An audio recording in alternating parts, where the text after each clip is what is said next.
अस्सलाम वालेकुम दोस्तों, इनसाइड में मौज़ूम फ़खर में खुश आमदीद। जहांगीर तरीन साहब पाकिस्तान तहरीक-ए-इंसाफ और पाकिस्तानी पॉलिटिक्स का एक ऐसा इंपॉर्टेंट किरदार जब खामोश होता है तब भी खबरों की जीनत बनता है, और अगर हिलजुल करना शुरू कर दे, सियासी मुलाकातें करना शुरू कर दे या अपना जहाज़ उड़ाना शुरू कर दे तब भी वो खबरों की जीनत बन जाते हैं। और इस मरतबा जहांगीर तरीन के जहाज़ ने ऐन उस मौके पर परवाज़ें भरी हैं जब KPK के अंदर पाकिस्तान तहरीक-ए-इंसाफ इस वक्त ना सिर्फ शदीद तरीन दबाव में है बल्कि अंदरूनी खलफशार का भी शिकार है, और उस खलफशार के नतीजे में जो टूट फूट का अमल है पार्टी के अंदर वो भी जारी है। जहांगीर तरीन साहब के जहाज़ ने परवाज़ भरी, पहले वो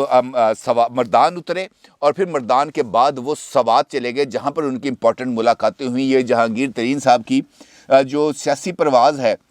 ये किस सिमत में है, जहांगीर तरीन साहब ने इस मौके पर किसके खातिर, किसके कहने पर और क्यों KPK के दौरे का प्लान बनाया और किन किन से मुलाकातें की, और इन मुलाकातों के अंदर वो क्या हासिल करना चाहते हैं, और जहांगीर तरीन साहब के जहाज़ की आखिरी मंजिल क्या होगी, इस तमाम सूरत हाल पर बात करेंगे। लेकिन इससे पहले बात करते हैं इमरान खान साहब की, क्योंकि इमरान खान साहब, PTI, KPK, पंजाब, ये तमाम चीज़ें एक दूसरे के साथ जुड़ी हुई हैं। और इस वक्त चूँकि इमरान खान साहब एक ऐसे दबाव का शिकार है जहाँ से उनको बाहर निकलने के लिए कोई रास्ता नहीं मिल रहा। मेरा इशारा है इस्टेब्लिशमेंट के साथ इमरान खान साहब की होने वाली जिसे हम कह सकते हैं अड़फस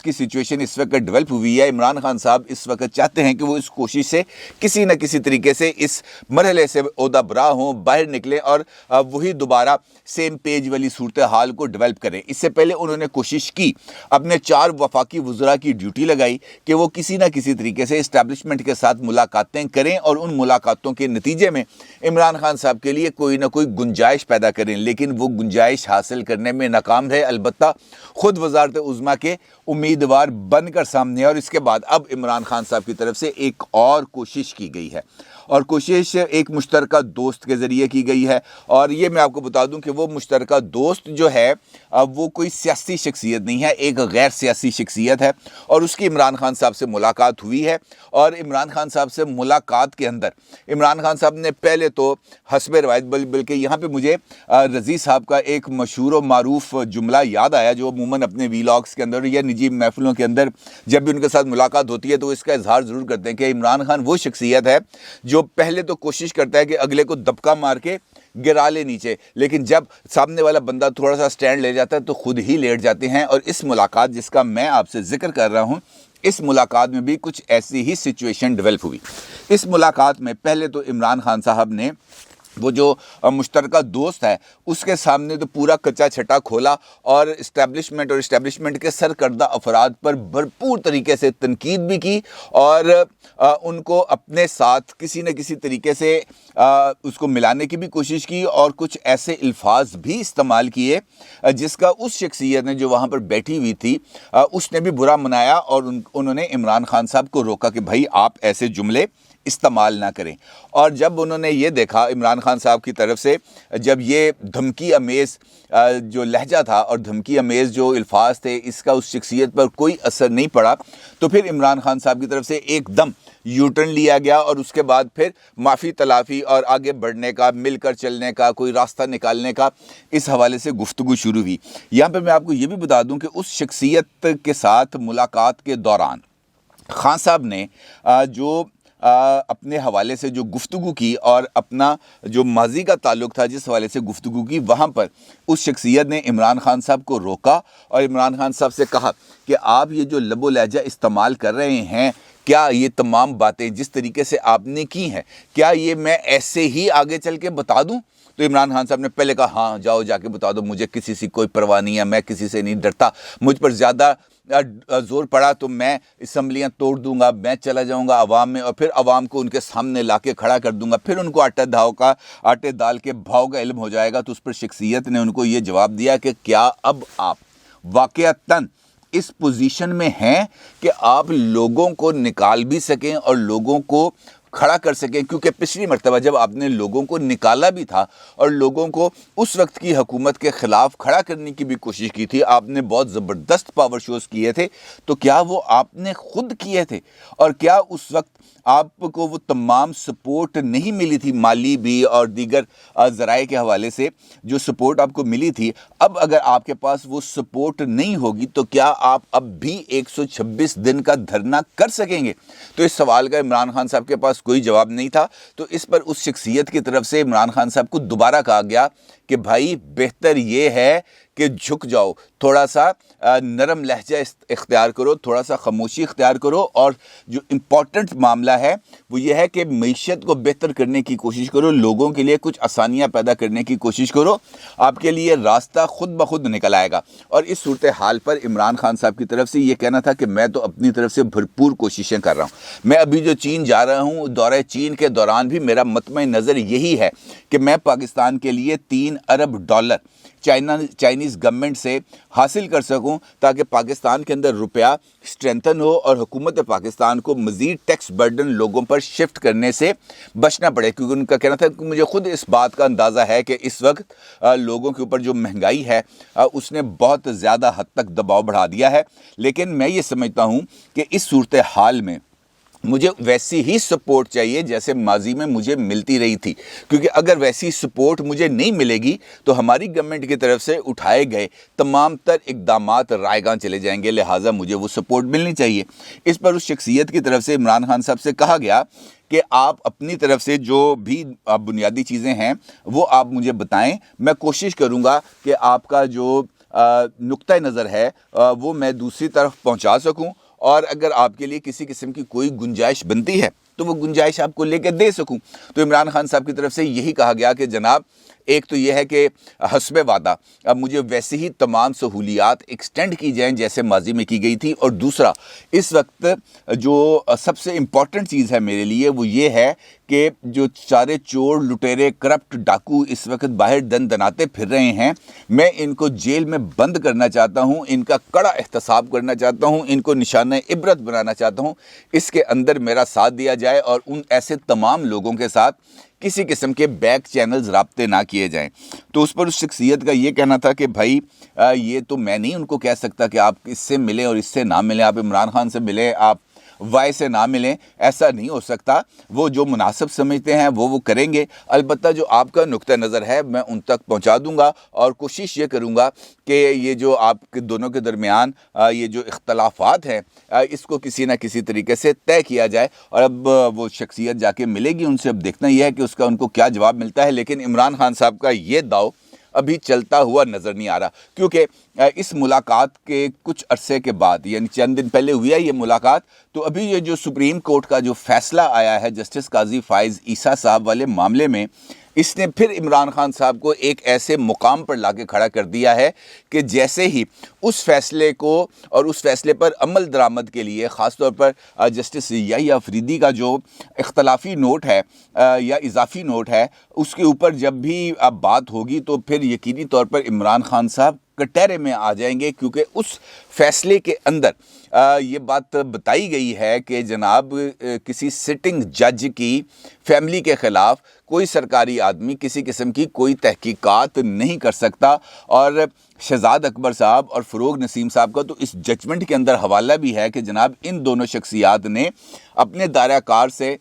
تجاوز کرتے ہوئے یہ تحقیقات کی، اور اس تحقیقات کو عمران خان صاحب کی منظوری حاصل تھی، لہٰذا جب بھی یہ والا جو پارٹ ہے اس پر عمل درآمد کی نوبت آئے گی تو یقینی طور پر فروغ نسیم صاحب اور شہزاد اکبر صاحب کے ساتھ ساتھ عمران خان صاحب کے اوپر بھی شکنجہ ٹائٹ ہو جائے گا۔ اور اب چونکہ ہر طرف سے اس قسم کے معاملات اور اس قسم کی باتیں سامنے آ رہی ہیں تو عمران خان صاحب کے لیے جو پریشانیاں ہیں وہ بڑھتی جا رہی ہیں۔ اور اب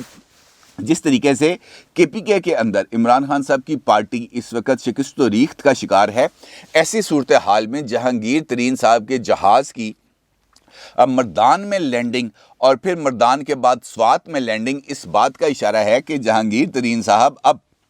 ایک مرتبہ پھر सियासी मंजरनामे पर ना सिर्फ हलचल मचाने के लिए तैयार हैं, बल्कि उनकी मुलाकातें जो इस वक्त हो रही हैं ये खारिज इल्लत नहीं है। ये पॉसिबल नहीं है कि जहांगीर तरीन साहब जाएं, KPK का दौरा करें, अरकान असम्बली से मुलाकात करें, पार्टी ओहदेदारों से मुलाकात करें और पार्टी के जो तंजीमी ओहदेदार हैं उनके साथ मुलाकात करें और उन मुलाकातों का कोई नतीजा ना हो। अब अगर हम देखें तो जहांगीर तरीन साहब प्रोबेबली जहांगीर तरीन साहब की मुलाकातों के दो मकसद हो सकते हैं, या तो PTI को सपोर्ट करना और PTI के अंदर इस वक्त जो अनरेस्ट है उस अनरेस्ट को ख़त्म करने के लिए अपना रोल प्ले करना और उसके लिए इमरान खान साहब की तरफ से उनको हदायत मिलना। और मौजूदा हालात में ऐसा होता हुआ नज़र नहीं आ रहा कि इमरान खान साहब अपने डूबते जहाज़ को बचाने के लिए जहांगीर तरीन साहब की मदद तलब करेंगे और जहांगीर तरीन साहब फौरी तौर पर यस सर कहते हुए अपना जहाज़ उड़ा देंगे और इमरान खान साहब को KPK के अंदर बेल आउट करने और पंजाब के अंदर बेल आउट करने के लिए अपना भरपूर सियासी किरदार अदा करेंगे। ऐसे दोनों के दरमियान ताल्लुकात की नौयत इस वक्त ऐसी नहीं है कि इमरान खान साहब को जहांगीर तरीन साहब ये वाली सपोर्ट एक्सटेंड करें। अलबत्ता जो सेकंड ऑप्शन है वो यही है कि जहांगीर तरीन साहब अपने सियासी वज़न को भरपूर तरीके से बढ़ाने के लिए अपना किरदार अदा करेंगे, क्योंकि इस वक्त पाकिस्तान की सियासत के अंदर जहांगीर तरीन साहब और उनकी पॉलिटिक्स, उनका ग्रुप या उनके जो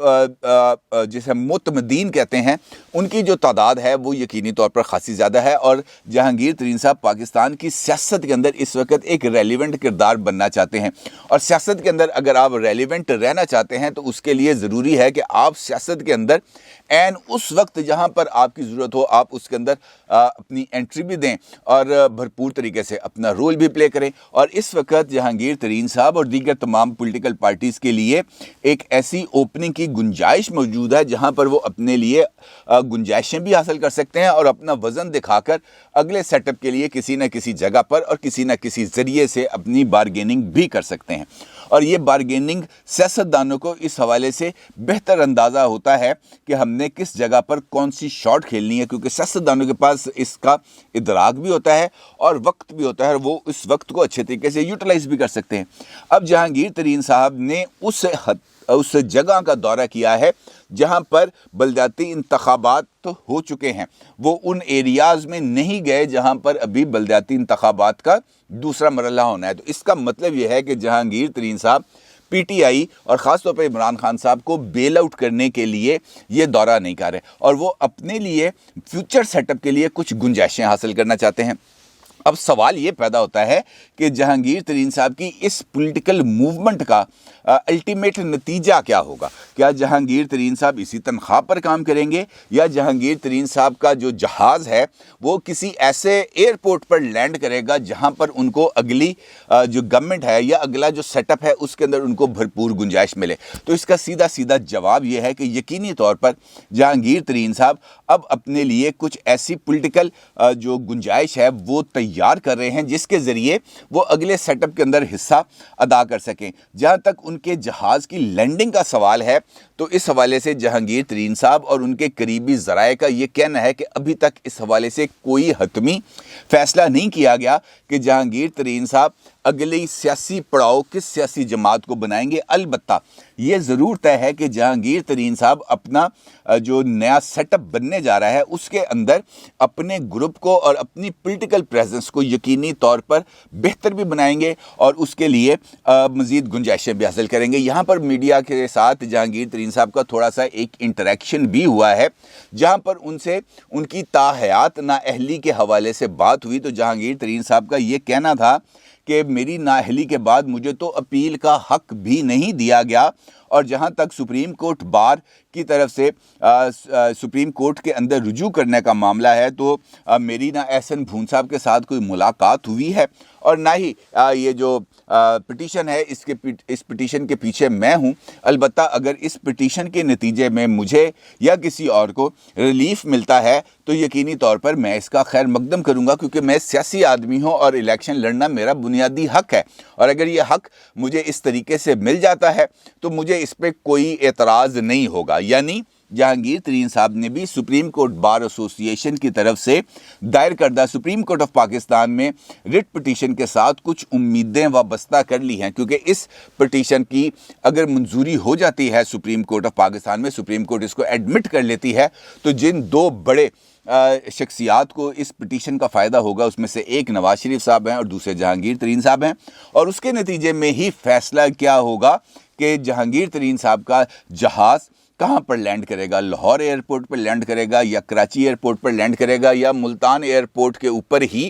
اپنے لیے اپنے گروپ کی ایک الگ شناخت کے ذریعے جہانگیر ترین صاحب پولیٹیکل سسٹم کے اندر ریلیونٹ رہنا چاہیں گے۔ اور اس حوالے سے ذرائع کا یہ کہنا ہے کہ جہانگیر ترین صاحب کا ارادہ اس وقت یہی ہے کہ وہ ایک الگ شناخت کے ساتھ ہی سیاسی میدان میں موجود رہیں اور اسی کے ذریعے ریلیونٹ رہیں، یہ ان کے لیے زیادہ بہتر رہے گا، وہ ان کا یہ خیال ہے۔ دیکھنا یہ ہے کہ وہ اب حتمی فیصلہ کیا کرتے ہیں اور عمران خان صاحب کی طرف سے جو پیغام بھجوایا گیا ہے اسٹیبلشمنٹ کو، اس کا ان کو جواب کیا آتا ہے۔ اپنی رائے کا ضرور اظہار کیجیے گا۔ آپ کا بہت شکریہ۔ اللہ حافظ۔